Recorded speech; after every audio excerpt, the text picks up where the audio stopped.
Bismillahirrahmanirrahim. Assalamualaikum warahmatullahi wabarakatuh. Apa kabar teman-teman channel Garuda Perang? Saya doakan ya teman-teman selalu dalam keadaan sehat walafiat, dimudahkan rezekinya dan tercapai segala yang diinginkannya. Amin ya robbal alamin. Alhamdulillah, saya ucapkan terima kasih kepada teman-teman channel Garuda Perang yang sudah bersedia mampir ke channel ini ya. Jadi kali ini saya akan bercerita tentang sosok pemuda yang kesaktiannya itu sangat luar biasa. Namanya masih dirahasiakan ya sementara ya. Jadi karena nanti namanya itu akan diberikan oleh gurunya si pemuda ini. Namun yang perlu teman-teman ketahui ya, jadi cerita ini akan diceritakan dari sosok pemuda ini tuh masih balita hingga dia nanti diasuh oleh gurunya. Kemudian setelah dewasa dia akan mengembara ke seluruh pelosok negeri, yang mana kelak pemuda ini akan menjadi sosok seorang raja ya, yang sangat disegani dan kekuasaannya tuh hampir seluruh Nusantara berada dalam kekuasaannya ya. Tidak lupa saya sampaikan ya, kalau cerita ini tuh di masa Jawa kuno. Jadi di masa itu tuh Islam belum masuk ya teman-teman ya. Jadi masih menganut kepercayaan dan percaya dengan kekuatan dewa-dewa gitulah. Dan yang perlu saya sampaikan lagi adalah ini murni cerita karangan ya.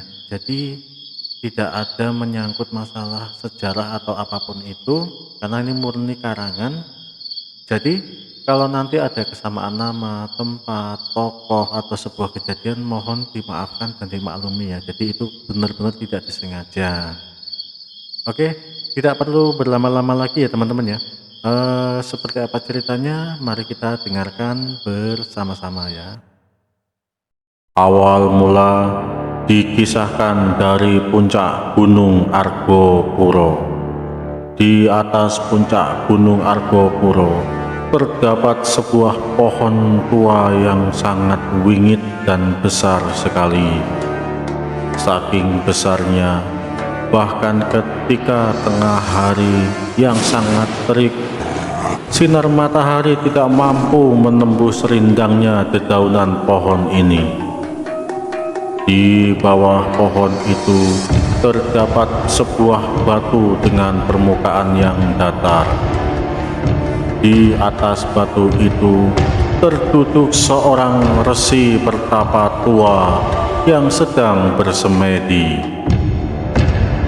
Di depan pria itu terduduk seekor harimau putih besar yang sedang menjaganya. Harimau itu bernama Ki Maung Peta. Sang pertapa sedang menyempurnakan ilmu kedewaan tingkat tinggi, yang mana bila ia mampu menguasainya, maka ia akan mampu merubah wujud menjadi apapun sesuai keinginannya. Bahkan bila ia telah mencapai tingkat sempurna, ia akan mampu menguasai bahasa binatang. Ilmu itu adalah warisan dari para dewa yang bernama ilmu Rogo Sewu. Sang pertapa ketika muda namanya sangat terkenal di dunia persilatan. Dia tidak saja berkemampuan aji kawijayan tingkat tinggi, namun dia juga seorang ahli ilmu pengobatan. Dia juga ahli dalam meracik racun yang sangat mematikan, dan juga ahli membuat senjata sakti tingkat tinggi. Karena kemampuannya itu membuat dia menjadi sangat sombong di dunia persilatan. Tak ada satupun pendekar di tanah Jawa yang mampu menandingi kesaktiannya. Tak sedikit perguruan silat yang ia tantang dan ia permalukan. Hingga suatu saat dia bertemu pemuda berumur 15 tahun dan pemuda itu menantangnya.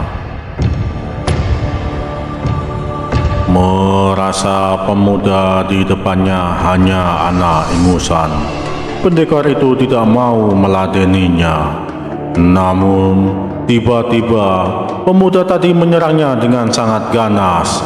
Lalu pendekar itu pun terpaksa meladeninya. Tidak lebih dari 2 jurus, sang pendekar pun jatuh dan tak mampu melawan lagi.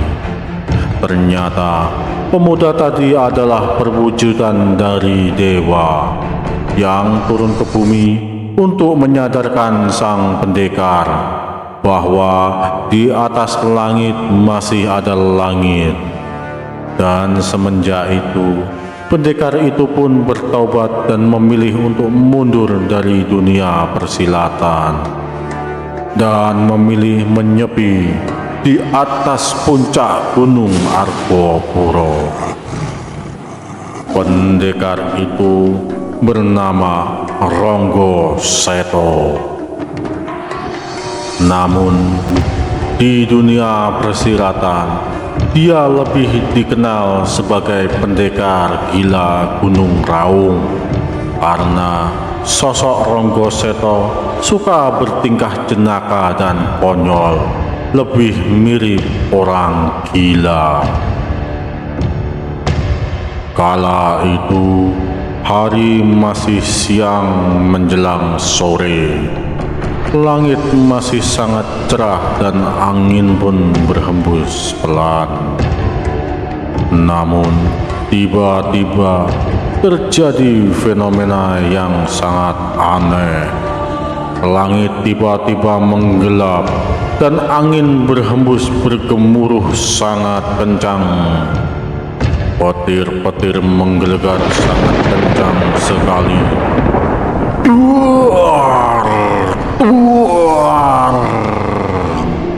Hewan-hewan penunggu gunung Argopuro pun lari tunggang langgang karena mereka merasa ketakutan dengan fenomena alam yang tiba-tiba menjadi sangat ekstrim.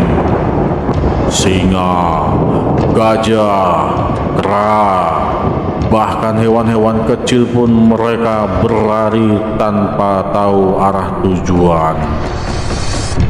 Ternyata itu terjadi karena sang pertapa hampir menguasai ilmu Ronggo Sewu yang sedang ia sempurnakan.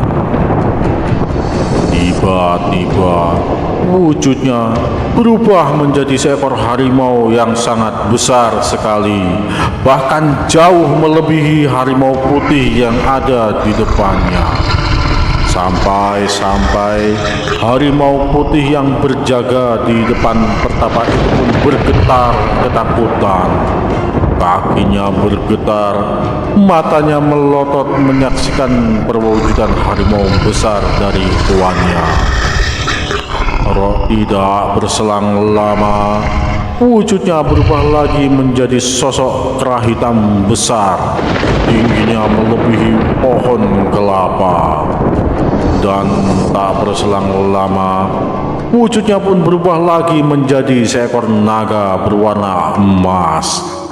Lalu sosok naga itu pun berputar-putar di atas puncak gunung Argopuro hingga masyarakat di bawah lereng gunung mampu melihat wujudnya, dan mereka pun langsung bersujud dan berdoa memohon perlindungan dari para dewa. Dengan pertapa itu mampu merubah wujudnya menjadi seekor naga, pertanda ilmu Ronggo Sewunya telah mencapai tingkat sempurna, karena diyakini naga adalah rajanya para binatang. Dan setelah wujud naga itu kembali menjadi sosok seorang pertapa, dia pun membuka matanya dan tertawa terkekeh-kekeh, sangat senang.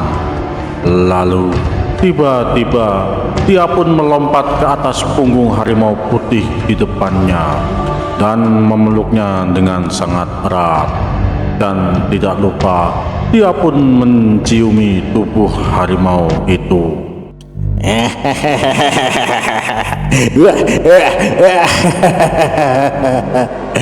Akhirnya mau, setelah 3 tahun ini tidak sia-sia aku berjuang menyempurnakan ilmu Rogo Sewu. Aku ya tidak menyangka, aku tidak mengira loh, ternyata kamu tuh masih setia menunggu itu, Maung. Walah, tak kira kamu tuh sudah pergi meninggalkanku dan mencari betina di luar sana. Wes, pokoknya aku nggak akan lupa dengan jasamu, Maung. Wes, nanti pokoknya tak siapkan hadiah spesial buat kamu, karena kamu selama 3 tahun ini sudah setia untuk menungguiku. Tapi kok ketoke kowe tambah kuru toh? Kok kamu makin kurus, Mau? Apa yo selama 3 tahun ini kamu nggak makan? Oh, kowe ra mangan. Walah, jan walah. Kowe iki ternyata yo pancen tresno tenan karo aku to, Mau. Ngomong-ngomong, aku kok yo luweh. Aku ki yo lapar Mau. Apa ngene wae, Mau? Saiki dhewe mlaku-mlaku yo toh. Siapa tahu nanti kita ketemu sama hewan buruan. Ya mbuh kuwi kelinci, apa jenengane kae? Kidang ya toh. Nah engko bengi nanti malam kita bakar, kita makan ya toh. Wes pokoknya kowe tak wae jatah paling akeh, sing jelas ndas sikil buntut kowe. Aku daginge ya toh. Walah, ya rupamu digawe melas ngono to, Mau. Ora, aku ki cuma bercanda. Wes pokoknya engko sikil ngarep kanggo aku, sikil sing cilik ya toh. Nah, kaki yang besar, yang belakang tuh buat kamu. Wes pokoknya aku pengen kowe kaya maune meneh. Ya lemu ginu-ginu ngono kae lho, Mau. Mosok kowe dadi apa jenenge abdiku kok awake kuru. Alah. Ngisin-ngisini ronggo seto wae kowe. Tidak berselang lama setelah perjumpaan temu kangen antara Ronggo Seto dan Maung Petak, mereka pun berjalan menuruni lereng gunung. Mereka berniat untuk mencari hewan buruan untuk dijadikan makan malam. Malam itu terdengar sangat sepi, tidak ada hewan besar ataupun kelinci. Ronggo Seto pun merasa heran. Biasanya tidak perlu dia berjalan jauh, sudah nampak banyak hewan buruan. Namun kali ini ia pun merasa heran. Mau, kowe iki rumangsa aneh ora to? Kamu tuh merasa aneh apa enggak? Kayaknya kita ini sudah berjalan cukup jauh loh. Ora biasa-biasa nih, enggak biasa-biasanya. Kok hewan buruan sampai saiki enggak enak sing lewat, atau enggak ada yang terlihat sampai sekarang tuh gimana? Apa ya kita itu mau puasa malam ini, Mau? Waduh, tuh. Aku wis luweh banget Mau. Aku udah lapar banget. Aku udah puasa 3 tahun. Ora mangan, ora ngombe. Waduh, tapi bodoh tinggal gue ketoke. Ampun Tuan, ini terjadi karena fenomena yang terjadi tadi siang. Karena perubahan wujud Tuan tadi siang itu telah membuat hewan-hewan yang ada di puncak Gunung Arkopuro ini menjadi ketakutan, Tuan. Hingga mereka pun lari tunggang langgang tak tentu arah. Pantas saja, Tuan, kalau kita malam ini sangat susah untuk mencari hewan buruan. Sik. Loh, kok kowe saiki iso ngomong? Sebelum kapan kowe iso ngomong? Semenjak kapan kamu bisa ngomong mau? Radalah, edap-edapi tenan. Aku kok tadi wedi karo kowe. Ora, Tuan. Aku bukan bisa berbicara, Tuan. Tapi karena Tuan yang kini telah mampu untuk mengetahui bahasa binatang. Lah ngono kowe? Dadi nek liyane aku ora ngerti nek kowe iki omong. Tidak, Tuan. Selain Tuan, seorang lain tidak akan tahu apa yang sedang saya bicarakan ini, Tuan. Ladalah, jebul tenan apa sing diomongke karo Dewa Ruci ya. Nek aku iso apa jenenge menyempurnakan ilmu Raga Sewu, aku iso malih wujud dadi apa wae sing tak pengini. Bahkan aku iso ngerti apa sing diomongke karo para kewan-kewan. Ya kaya kowe kuwi. Wis aja ngrembug iki meneh. Saiki menurutmu aku kudu kepiye ya mau ya? Aku wis luwih tenan iki. Aku udah lapar.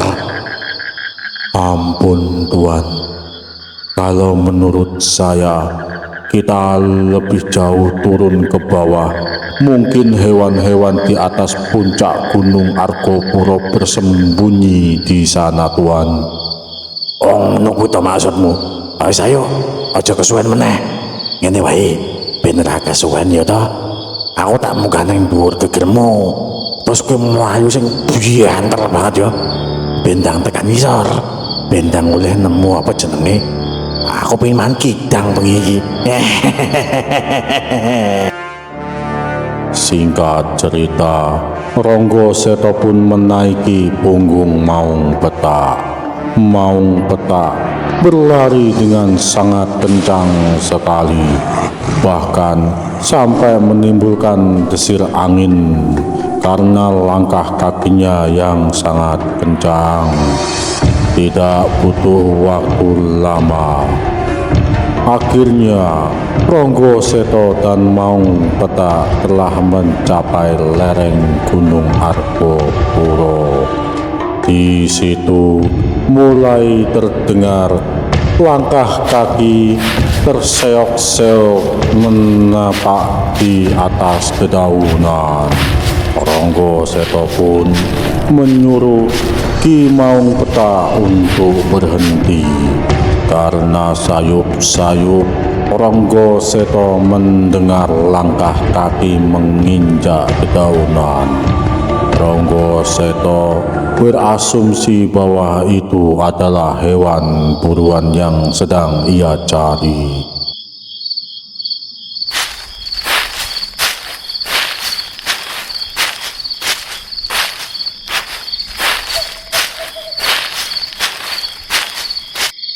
Hop, mandek mau. Berhenti. Kamu dengar gak? Ada suara srek gitu. Aku yakin itu pasti suara kidang yang sangat gemuk mau. Udah, sekarang kamu bersembunyi di belakang pohon itu, ya, pohon yang besar itu. Kamu di situ dan saya akan naik ke atas ranting pohon itu. Nanti ketika rusa itu udah mendekat, akan langsung saya lempar pakai pisau kecil ini. Pasti langsung mati mau. Tidak perlu menunggu perintah kedua. Maung Petak pun lalu bersembunyi di belakang pohon beringin. Lalu Ronggo Seto pun melompat tinggi di atas pohon itu. Mereka berdua berdiam diri menunggu sosok yang ada di depan mereka. Mereka berdua sangat meyakini bahwa di depan adalah hewan buruan. Namun sungguh mengagetkan bagi Ronggo Seto. Ternyata sosok yang ada di depannya bukanlah seekor hewan buruan, namun seorang wanita tua yang sedang terluka parah. Sekujur tubuhnya penuh darah yang sudah mengering. Bahkan terlihat dua mata panah tertancap di punggungnya. Tidak perlu menunggu lama, akhirnya Ronggo Seto pun melompat tepat berhenti di depan wanita itu.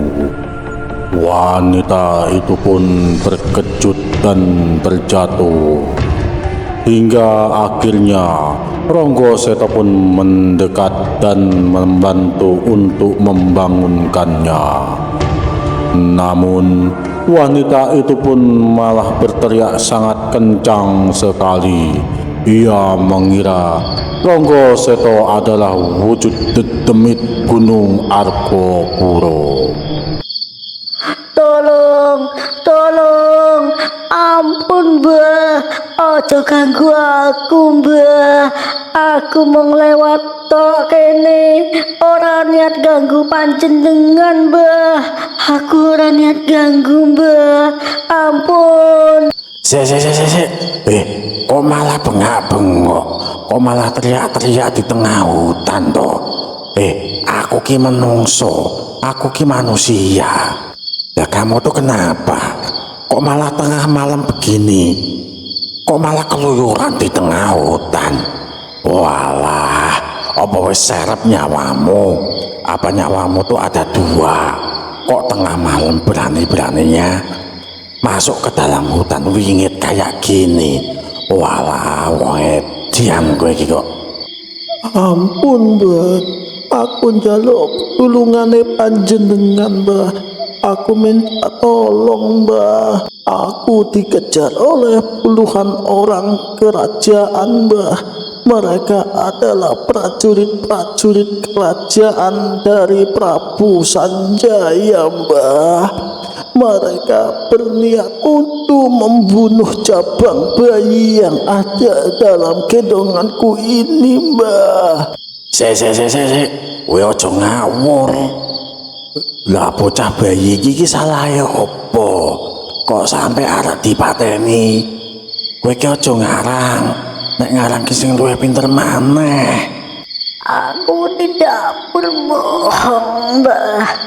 Mereka telah ditugaskan oleh Prabu Sanjaya untuk membunuh cabang bayi yang ada di gendonganku ini mbah. Wes. Ojo diceritake mana sih? Awakmu ki wis terluka sangat parah sekali. Kowe tak obatin dhisik, engko gek kowe cerita. Kamu saya obatin dulu, baru nanti cerita yang panjang lebar ya. Sementara kamu minum ini dulu untuk mengobati lukamu. Yang penting kamu selamat dulu. Terima kasih mbah atas pertolongannya panjenengan mbah. Yen ora ditulungi panjenengan, aku tidak tahu bagaimana nasib saya dan anak yang ada dalam gendonganku ini. Lalu Ronggo Seto pun mengeluarkan sebuah botol dari dalam sakunya. Ia memberikan obat itu kepada wanita yang ada di depannya. Tidak berselang lama, setelah wanita itu meminum obat pemberian Ronggo Seto, terdengar puluhan kaki kuda mendekat ke arah mereka.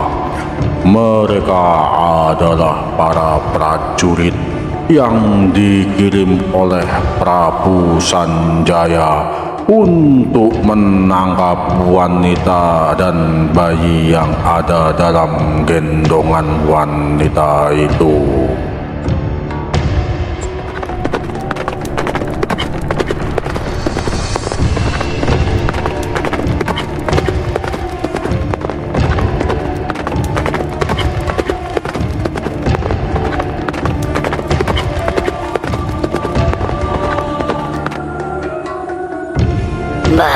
Mbah, Melayu, Mbah. Kai, itu prajurit kerajaan dari Prabu Sanjaya telah datang, Mbah. Aku sudah tidak kuat untuk berlari lagi, Mbah. Tolong Mbah bawa bayi ini dan selamatkan dia, Mbah. Aku sangat berterima kasih bila Mbah mau menolong bayi ini, Mbah. Wes, kowe rasa wedi. Aku ana nang kene. Saiki kowe mlaku mrono kae. Wis to. Pokoke wong-wong kae urusanku. Kowe rasa wedi. Pokoke kowe karo bayi kowe tak tulungi. Kowe rasa wedi yo. Wis to. Saiki kowe mlayu rono kae, Dang. Gedang. Kok ndak selak wong-wong kae tekan kene. Kok malah kowe iso cilaka. Tidak berselang lama, para prajurit itu pun telah tiba di hadapan Ronggo Seto. Salah satu pemimpin dari prajurit itu pun turun dan mendekat ke arah Ronggo Seto. Ayo orang tua, kami dari kejauhan melihat kamu bersama wanita tua yang menggendong seorang bayi. Di mana kamu sembunyikan, orang tua? Kalau kamu masih ingin berumur panjang, segera serahkan wanita tua dan bayi yang ada dalam gendongannya kepada kami, atau kepalamu kami putus dengan pedang ini. Maaf Kisanak, bayi dan wanita tua itu tadi sudah ada dalam perlindunganku. Jadi kalau kalian mau menangkap wanita dan bayi yang ada dalam gendongannya itu, langkai dulu mayatku. Wiladalah, jebul enek wong sing wis bosen urip kanca-kanca. Piye iki? Maaf Kisana, bukannya aku mau menentang atau apa namanya itu ya. Waduh, aku ki apa wis tuwa yo. Kok malah pikun arep ngomong apa mau iki. Ini. Aku ki jane wegah tukaran. Aku malas berantem. Aku minta kepada para kisana-kisana yang gagah perkasa ini, mohon untuk melepaskan saya dan wanita tua yang ada di belakang sana. Mbok ya punya belas kasihan sedikit toh Kisana. Hei orang tua, kamu gak usah kebanyakan bacot. Saya sudah mengejar wanita itu selama hampir 2 hari 2 malam. Setelah kami menemukan dia ada di depan mata kami, terus kami harus pergi dan melupakannya. Kamu kira kami ini orang bodoh? Kalau kamu masih tidak mau menyerahkan wanita itu beserta bayinya, maka jangan salahkan kami. Kalau kami sudah tidak lagi menggunakan mulut untuk berbicara dengan kamu, maka pedang inilah yang akan berbicara, orang tua. Dalah, kok galak tenan toh, kok galak banget toh. Orang saya ini cuma orang tua lo. Aku juga tenaga udah gak kuat. Oh ya, kalau ngomong yang pelan-pelan dikit gitu loh, biar saya tuh juga gak jantungan. Warsito, turun kamu, hadapi orang tua itu. Aku sudah tidak mau menghadapi celotehan orang tua gila itu. Siap Kakang, tidak perlu sampai 2 jurus. Kepala orang tua itu udah menggelinding kayak bola. Biar saya aja yang menang ini ya Kakang. Mendengar perintah dari atasannya, prajurit yang bernama Warsito itu pun segera terbang dan melesat ke arah Ronggo Seto. Dengan pedang yang sudah telanjang dari sarungnya, ia segera bergegas pergi untuk menebas kepala Ronggo Seto. Namun, kejadian aneh pun terjadi. Belum sempat pedang itu menyentuh leher Ronggo Seto, Warsito pun terpental sangat jauh ke belakang. Hingga akhirnya darah yang sangat kental keluar dari sekujur tubuhnya, dari mulut, hidung, dan telinganya. Wiladalah, ternyata orang tua itu sakti mandraguna Kakang. Ucap orang yang ada di belakang pimpinan orang itu. Kakang, kalau kita hadapi dia satu persatu, kita bisa mati konyol Kakang, seperti Warsito. Ayo, kita serang bersama-sama aja semuanya. Serang! Lalu Ronggo Seto pun mengambil segenggam tanah di bawah kakinya. Dia berkomat kamit membaca mantra. Dari genggaman tangannya, tiba-tiba muncul ribuan lebah yang sangat banyak sekali dan menyerang ke gerombolan prajurit itu. Hingga akhirnya prajurit itu pun lari tunggang langgang meninggalkan arena pertempuran. Bahkan 3 dari prajurit itu pun meregang nyawa karena terkena sengatan lebah yang diciptakan dari genggaman tanah Ronggo Seto. Oke, alhamdulillah saya rasa cerita untuk hari ini cukup sampai di sini dulu ya teman-teman.